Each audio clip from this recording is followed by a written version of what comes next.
Hey everyone, welcome to my YouTube channel The Law Journey.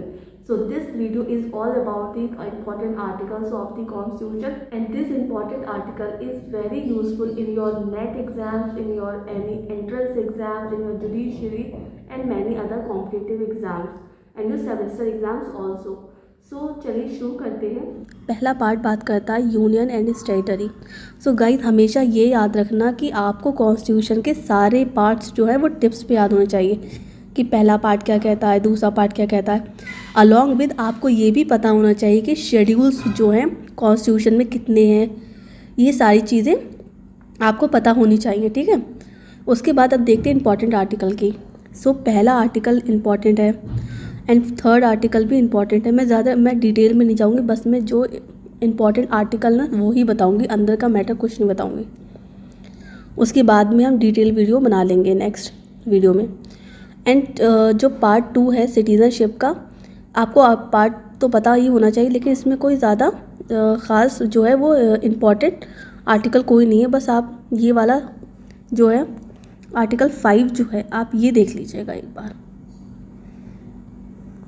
उसके बाद देखते हैं हमारा जो मोस्ट इम्पॉर्टेंट है वो है पार्ट 3 फंडामेंटल राइट्स। आपको सारे फंडामेंटल राइट्स आपको टिप्स पर होने चाहिए। बिल्कुल आपको पता होना चाहिए कि आर्टिकल 12 क्या कहता है, जो डेफिनेशन बताता है 12 में कौन कौन से स्टेट की डेफिनेशन में आएंगे, सब कुछ आपको पता होना चाहिए। यदि आपको आर्टिकल 13 पता होना चाहिए, आर्टिकल 14, आर्टिकल 15, आर्टिकल 16, 17, 18, ठीक है, जो राइट टू इक्वालिटी के बारे में बात करते हैं और राइट टू फ्रीडम से रिलेटेड सारे आर्टिकल आपको पता होना चाहिए। जैसे कि हमारा article 19 freedom of speech expression की बात करता है। उसके बाद हमारे विक्टिम कन्वेंशन से रिलेटेड जो ऑफेंसेस हैं वो लाइफ एंड पर्सनल लिबर्टी 21, फिर 21A right to education, 22 against arrest and detention में क्या क्या राइट्स हैं वो। उसके साथ आपको 23, 24 जो है आर्टिकल वो पता होना चाहिए, वो भी इम्पॉर्टेंट है।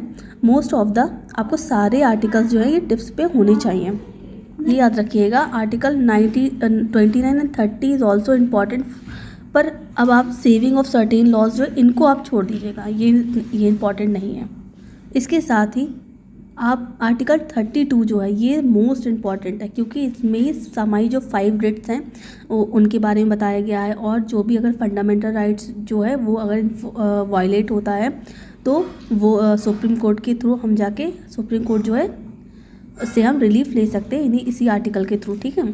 बाकी आप जो है ये छोड़ दीजिएगा, इम्पॉर्टेंट नहीं है। उसके बाद बात करते हैं पार्ट 4 जो बात करता है directive principle of state policy, यानी वो इन शॉर्ट जो हम लोग कहते हैं DPSP के बारे में। तो इसमें 37 है इम्पॉर्टेंट एंड 39A इम्पॉर्टेंट है, जो equal justice and free legal aid की बात करता है।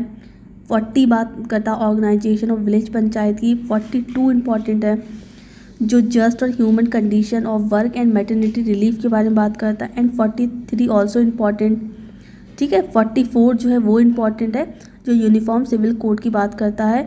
44 जो है वो ज़्यादा मोस्ट इम्पॉर्टेंट है, क्योंकि हमें ये करंट से रिलेटेड है। उसके बाद है हमारा 48A जो protection and improvement of environment and safeguarding of forest wild life की बात करता है। देखिए गाइस, ये जो आर्टिकल है ये आपके नेट के जो अभी दिसंबर में नेट का एग्ज़ाम हुआ था उसमें आया था, ठीक है, तो ये इम्पॉर्टेंट है।